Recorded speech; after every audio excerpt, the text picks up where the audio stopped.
Bible, the first book, Genesis chapter 28. We're going to begin reading in verse 10. To give you some context as we're turning there are these two brothers, Jacob and Esau, who have this big beef with one another. Jacob, who is known for being a deceiver and a swindler, has deceived his brother and swindled his brother out of his birthright. And then has gone into his father, has deceived the father, and has stolen Esau's blessing. And I guess the best way to say it is that Esau's hopping mad, and if Jacob doesn't get out of there, he's in deep trouble. So he is fleeing. And we'll pick up in verse 10 here. It says, Jacob left Beersheba and set out for Haran. When he reached a certain place, and I'm going to come back to this, when he reached a certain place, he stopped for the night because the sun had set. Taking one of the stones there, he put it under his head and lay down to sleep, which, I don't know, every time I read this, maybe stones were softer back then? Maybe my head is harder than theirs? I'm not sure, but apparently at that time when you were traveling, you would use a stone for a pillow. At any rate, he's come to this certain place. He sees a stone there. It looks like a good place to sleep. He's put the stone and laid down on it to go to bed. He had a dream in which he saw a stairway resting on the earth, with its top reaching to heaven, and the angels of God were ascending and descending on it. There above it stood the Lord, and he said, I am the Lord, the God of your father Abraham, and the God of Isaac. I will give you and your descendants the land on which you are lying. Your descendants will be like the dust of the earth, and you will spread out to the west and to the east, to the north and to the south. All peoples on earth will be blessed through you and your offspring. I am with you, and will watch over you wherever you go, and I will bring you back to this land. I will not leave you until I have done what I have promised you. So here's Jacob. He's done some bad stuff, deceived his brother, deceived his father. He is fleeing so that he's not killed by his own brother. And he's out in the wilderness at some place. He lays down at night to go to sleep. He has this tremendous dream where he has this vision of the Lord, and he receives all these promises that God's with him and will always be with him.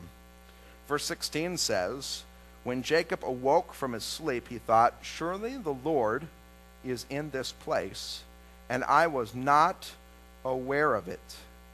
He was afraid and said, how awesome is this place? This is none other than the house of God. This is a gate of heaven. I want to key you into these words at the beginning of verse 16. I think they work in a couple of different ways. When Jacob awoke from his sleep. Now, I think one way that these words function is just in the obvious way. Jacob had gone to sleep. Now he wakes up. But I think if you read through this story, even literarily, these words are like a turning point. Jacob, for the first time, wakes up spiritually to a reality. And the reality is this, that God is with him. So in a couple of different ways, when it says Jacob wakes up, not only physically, but I think even deeper, especially on a literary level, there's some way in which he wakes up to this reality, that God is with him. And it's interesting what Jacob does not say here. He does not say when he wakes up, whoa, when I was sleeping, God showed up. He doesn't say that. What he says is this, surely the Lord is in this place, and I was not aware of it. His words, I think, betray this idea that when he went to bed at night and put his head down on that rock, he was not awake to the fact that God was there with him. But when he had that dream and he woke up, it occurred to him, God's been here all along. Maybe you'd say it this way, that when he went to bed at night, he couldn't see what he was able to see in the morning. That God was with him in that place. And in fact, as he thinks about all this, he says, how awesome is this place? This is none other than the house of God. This is the gate of heaven. So before he went to bed at night, he put down his head. He was asleep to the fact that God was there. His eyes were not open to the fact that God was there, but in the morning when he woke up, in every way that you could use that phrase, he woke up.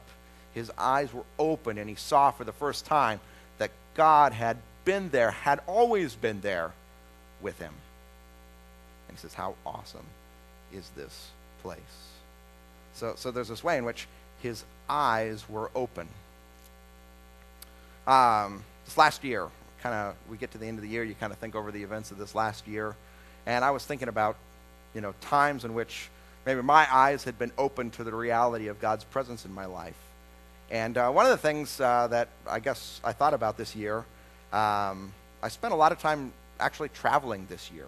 The denomination, our church, had me going all these various different places. I achieved for the first time medallion status with Delta Airlines, if that gives you any indication. I went a couple places. I had been, and I've told you the story actually in a worship service. I was traveling back from Orlando after a meeting I had there, and while I was on 528 headed east to get to I-95, all of a sudden a little light on my dash showed that something was wrong, and I noticed that my voltmeter was starting to tend down.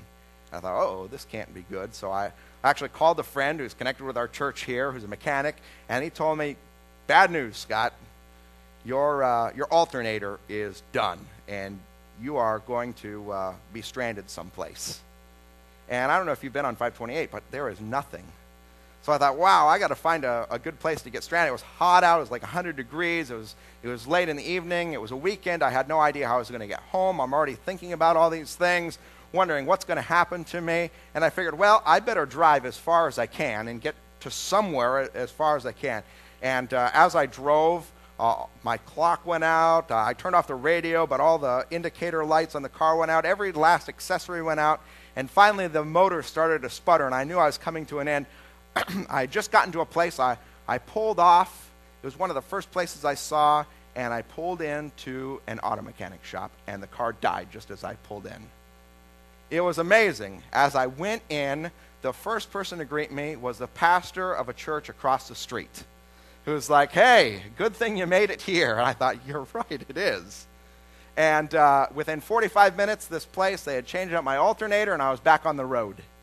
And I thought, of all the places I could have stopped, I mean, how good God was to me, that instead of being stranded out in the middle of nowhere without knowing what to do, my car stopped in an auto mechanic shop, and they had me back on the road in 45 minutes. And I remember thinking at the time, like, man, like your eyes are open, like God was with me. And as I think about this whole year, all the traveling I did, it's not like I had this idea in my mind, like he showed up right then. But I think I have this overall sense, like God's been with me this year. Who knows the dangers I've been kept safe from? And it's like at that moment, my eyes got open to this deeper reality, like, wow, God's been with me. Another scripture passage, and this one I'll just put up here on the screen.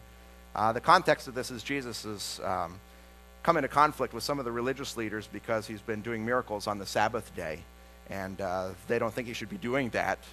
And he says these words, which I think they're deeper than just what's on the surface. He says, my Father